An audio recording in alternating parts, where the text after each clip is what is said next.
Hey there, YouTube land, and you're probably wondering why it's all white in the background. Maybe it's because I'm doing a haunting video where basically we're going to talk about movies, like some of my favorite creepy haunting movies, or maybe it's because I'm doing the laundry.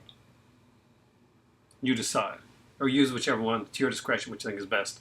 But I have a few movies here that are different. Well, some are ones you've seen on a lot of lists, and other ones are like haunting type movies that maybe you haven't seen on other lists. And some may make you wonder, why did he put it on the list? Well, basically because, this is my list, and I would love to see yours. And see what ones you have on yours. So here are some some go-to ones, some ones I watch. They're haunting movies for different reasons, and you'll find out why. Haunted house, ghost type movies, horror movies, or ones like this. Carnival of Souls. Yes, I know. I have to get a better edition. This is like the alpha version. I got to go get the Criterion, but I don't have it yet. But for now, I've got this one. Carnival of Souls is a fantastic movie. Candice Hilgas. This creeps me out. It still to this day creeps me out. The dude in the car. I don't want to give too much of these away. Anyway, Candice Hilgas. She's a church organ player. She's going to this new town. She's being haunted by these people. You want to find out why? I dare you. Okay, no, it's not that scary, but it is a creepy movie. So that's definitely going on the list. Next up is one that could not bypass the first 5 minutes of the film. And it's a shame because this movie started with such promise and it has a great cover. Yeah, I totally bought this originally for the cover, even before seeing it. It is, of course, Ghost Ship. Do I enjoy Ghost Ship? Actually, I do. I think Ghost Ship is okay. Is it great? No. Are there way too many CGI effects? Maybe. Is it fun? Yeah, and I find it a lot more fun than some of the other ones. They had remade House on Haunted Hill, and it wasn't very good. Actually, it was pretty bad. I think they did The Haunting too. I'm not sure which one was worse. I'm trying to remember right now. Which one had that girl in it, the indie star? Anyway, this one is a fun watch. Is it a great movie? No, but it's a fun watch. Next two are pretty obvious ones. Ones that would be on everybody's list to watch movies nowadays. And the first one, of course, is Insidious. Insidious was a really good film. I was surprised by it. I'll be honest, I didn't think I was going to like Insidious. I thought I was going to hate Insidious. I saw a commercial, and I saw this dude that looked like mini Darth Maul, and I was pretty sure that that was going to be a scene where I laughed my ass off. You know what? That's a pretty terrifying scene. And they do a great job, though. Gotta give them credit. A lot of people like to say this is overhyped now, but honestly, I think in a lot of cases when a movie becomes popular, people kind of say it's overhyped just because, because honestly, once something becomes popular, then it's not so cool to like it anymore. And that's what happens in a lot of cases with films.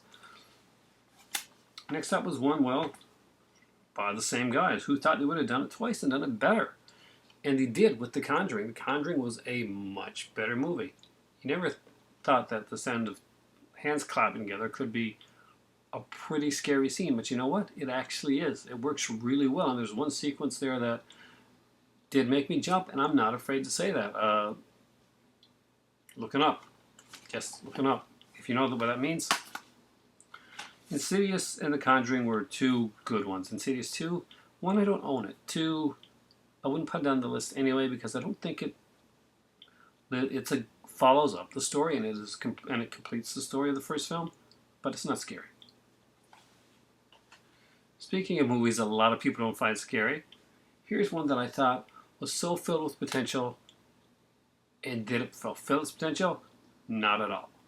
Do I still find it a fun movie to watch for some reason? Yeah, I actually kind of do, and I'm not sure why. But I talked to my son about it. Is this a good movie? No. I watched it myself. Was it a good movie? No, but it's one of those that, even though it's not good, I tend to put it on every once in a while to watch just because, do you know what? It's not good as it is. I do enjoy the film. This would actually be one of my guilty pleasures. And I really hate using that word because any movie that you like and enjoy should not be guilty pleasure. It should be something you should like and enjoy. But with that being said, my soul to take. This was probably one of the most missed opportunity films out there, and one of the biggest disappointments to a lot of people. And I completely understand why. There's a lot about this film that is not good, but for some reason, I still like it. This is a series, not a TV series, but a series of films, and I kind of want to put them all together. Though the first one I would consider one of the best. Actually, I would consider the first one of the best period of its genre, and it is Ringu. No, not The Ring. We're leaving that one off the list. But Ringu, Anthology of Terror. There's Ringu. There was Ringu, Raison, Ringu 2, and Ringu 0. Yeah, Ringu 0. So, 4 films that inspired The Ring. Really, truly, they did. And definitely, this is actually, I don't think there's that expensive set to pick up either. So, I think it's pretty bare bones though, but it's worth picking up. Really cool to have the whole series. And this is one that haunted me. The next two are kind of the same film, but kind of completely different. The first one is The Shining, which this is my DVD copy, but I've got this one upgraded to Blu-ray now, which is really awesome, by the way. My good friend Sammy got it for me with a Kubrick triple feature because he knows what a huge ass Kubrick fan I am. So the original Shining is actually, and of course there's the new Shining. This is a better haunted house story. This is a better psychological story as with Jack Torrance.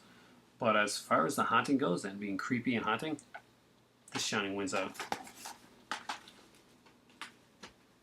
Creepy stuff. Next up is A Haunting with a Twist. And it's one that I really enjoyed. Not just because I think I have a complete love of that actress, but this was different. Once the twist is known, you know it, and that's it. So it doesn't make for a lot of rewatchability under that factor. But there's still some rewatchability in the film because it's a well-made film. And it's The Others with Nicole Kidman. I really did like this. I know a lot of people like to rag on it and stuff like that, but I thought this was a good movie, and I really liked the twist. Did I see it coming? I kind of did a ways through. God, my tongue tonight. But you know what? That being said, I still enjoyed it. Even though I felt the ending near the end, it was kind of telegraphed a little bit, I still had fun with it.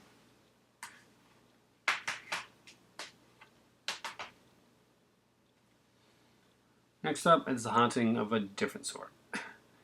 It's a ghost, kind of, and we find out through Barbara Steele in Black Sunday. Black Sunday is about a witch played by Barbara Steele who, she curses the town, basically burn her, and you'll find out. It's a really, really good movie. Would you consider this one a ghost story? I kind of do. Legend of Hell House is a really fun film.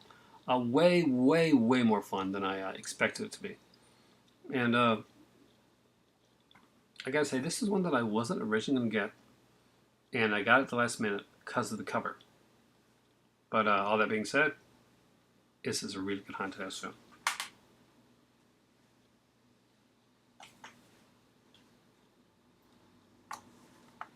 The Prison. A lot of movies have haunted houses or haunting houses, but this one actually has a haunted prison. Does it work? I think it does actually. I think that Rennie Harlin actually does a really good job with this film. It's a favorite of mine. It always has been, and it's one of those that I used to go back to when I was a kid. I used to watch it a lot. I wouldn't say a kid. What year did this one come out? 88. I was definitely a kid.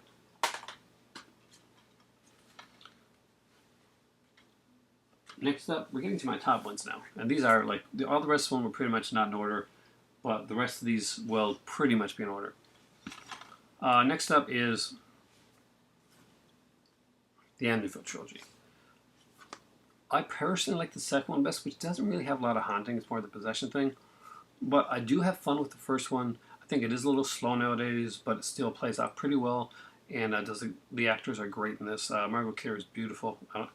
And the third one, as cheesy as it is, I really enjoy it. So the Anvil trilogy as a whole.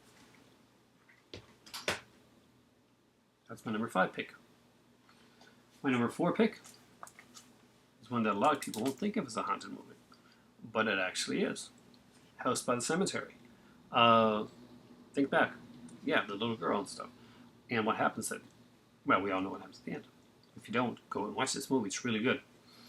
House by the Cemetery has a very cool... I like Fulci. You guys know I talk about Fulci. The directors that I talk about most I know recently, I talk about a lot of them. But Fulci is one of my faves, and that's number 4. Number 3, Robert Wise's The Haunting. The original. The good one. This is a really great film. Julie Harris, Claire Bloom. We got Russ Hamlin's in this one, right? Russ Hamlin. Yeah, it's definitely Russ Hamlin. Russ Hamlin. And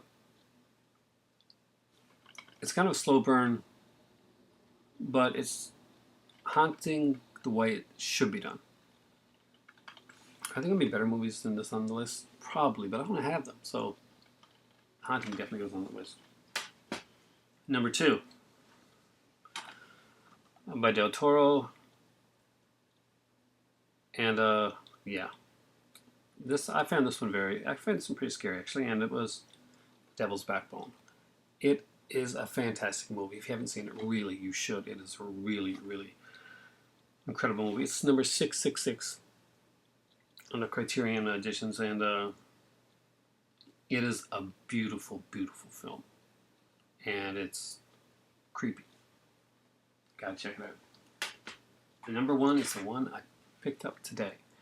No surprise, this is my favorite haunted house movie of all time. It scared me the most because, well, maybe it came around at the time that it would scare me the most when I was a child, when I was most susceptible to this type of stuff. So, The Changeling. This is my favorite all-time haunted house movie. There's a lot of great ones out there. There are but it's what scares you when. And The Changeling, still to this day, when that ball comes down those stairs, yeah, that's still creepy. It's those little things that creep you out. So, I've got another video to talk to you about a big announcement that was made, which I'm sure you probably already know about, but I want to talk about it, give you my thoughts on it. But The Changeling is number 1. For now, I'm going to put those movies back. I'm going to grab some tea, and I got to keep looking at my phone because my better half is actually on her way to fly back. Thanks for watching. The John Lobster Hit thanks you, and have a great night. I'll see you in a bit.